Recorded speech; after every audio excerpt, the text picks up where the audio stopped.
হে আমিরুল মুমিনিন, এই ব্যক্তি আমাদের পিতাকে হত্যা করেছে। আমরা এর ন্যায় বিচার চাই। আমরা প্রাণের বদলে প্রাণ চাই। জনাব, অভিযোগ সত্য, তবে আমি খুন করার উদ্দেশ্যে তাকে মারিনি। আমার প্রিয় উটটি তাদের বাগানের পাতা খেয়ে ফেলায় বৃদ্ধ পাথর মেরে উটটিকে হত্যা করেন। আমি রাগে পাগল হয়ে যাই, তাই আমি পাথর ছুঁড়ে মারলে সেটি বৃদ্ধের মাথায় লাগে এবং তিনি মারা যান। আমি ইচ্ছা করে তাকে হত্যা করিনি জনাব। তুমি নিজের ইচ্ছায় হত্যা করো বা না করো, ইসলামের বিধান অনুযায়ী তোমাকে মৃত্যুদণ্ড গ্রহণ করতে হবে।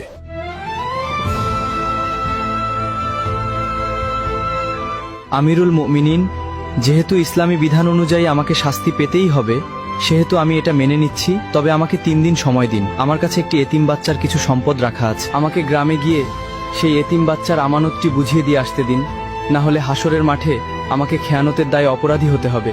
দয়া করে আমার এই আর্জিটা রাখুন জনাব।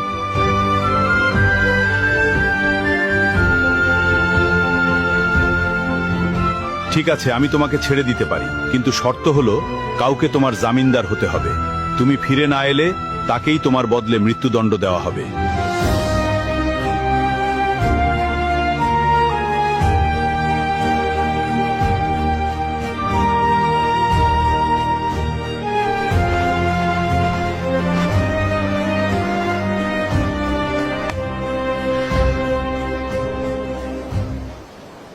হে আমিরুল মুমিনিন, আমি ওর জামিনদার হব।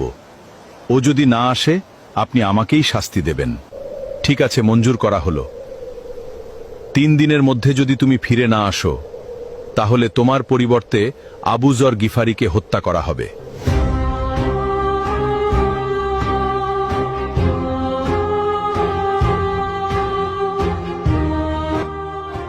ভাবতেই অবাক লাগছে, সম্পূর্ণ অচেনা একজন মানুষের জন্য আবু যরনের মতো এমন মহান সাহাবী নিজের জীবন বিপদে ফেলে দিলেন।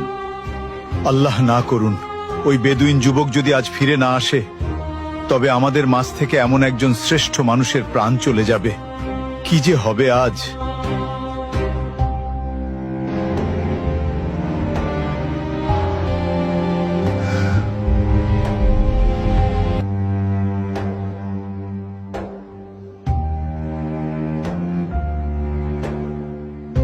ওই লোকটা যেহেতু 3 দিনের মধ্যে আসতে পারেনি, সেহেতু আবু যর গিফারিকেই তার পরিবর্তে হত্যার আদেশ দেওয়া হলো।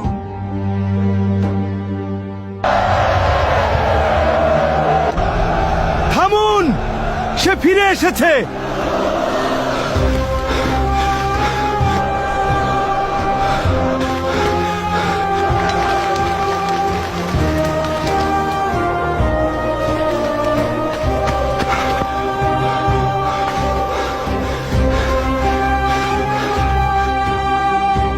কি ব্যাপার, তোমার আসতে এত দেরি হলো কেন? আমিরুল মুমিনিন, মাফ করবেন। রাস্তায় যদি আমার ঘোড়া পায়ে ব্যথা না পেত, তবে যথাসময়ে আসতে পারতাম। বাড়িতে গিয়ে আমি একটুও দেরি করিনি। বাড়ি পৌঁছে গচ্ছিত আমানত ও ঋণ পরিশোধ করি। তারপর বাবা, মা এবং নববধূর কাছে সব খুলে বলে চিরবিদায় নিয়ে মৃত্যুর প্রস্তুতি নিয়ে মদিনার উদ্দেশ্যে রওনা দেই। এখন আমার জামিনদার ভাইকে ছেড়ে দিন আর আমাকে মৃত্যুদণ্ড দিয়ে পবিত্র করুন, কেননা কেয়ামতের দিন আমি খুনি হিসেবে আল্লাহর সামনে দাঁড়াতে চাই না। তুমি তো পালিয়ে গিয়ে নিজের প্রাণ বাঁচাতে পারতে। মৃত্যু নিশ্চিত জেনেও কেন ফিরে এলে?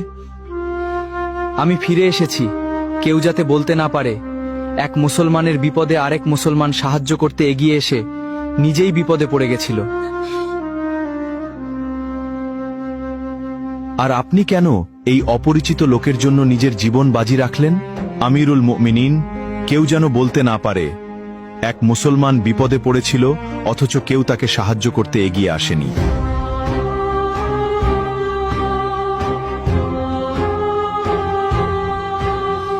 হে খলিফা, আপনি তাকে মুক্ত করে দিন। আমরা তার উপর করা অভিযোগ তুলে নিলাম। কেন? তোমরা তো বিচার চেয়েছিলে। কেউ যেন বলতে না পারে এক মুসলমান অনাকাঙ্ক্ষিত ভুল করে নিজেই স্বীকার করে ক্ষমা চাওয়ার পরেও অন্য মুসলমান তাকে ক্ষমা করেনি। আজ তোমরা প্রমাণ করলে এই উম্মাহার বুক থেকে ওয়াদা পালন একে অপরের প্রতি বিশ্বাস এবং ক্ষমার গুণ হারিয়ে যায়নি। জেনে রাখো, যেখানে বিশ্বাস এবং ক্ষমা থাকে সেখানে আল্লাহর রহমত সবচেয়ে বেশি বর্ষিত হয়।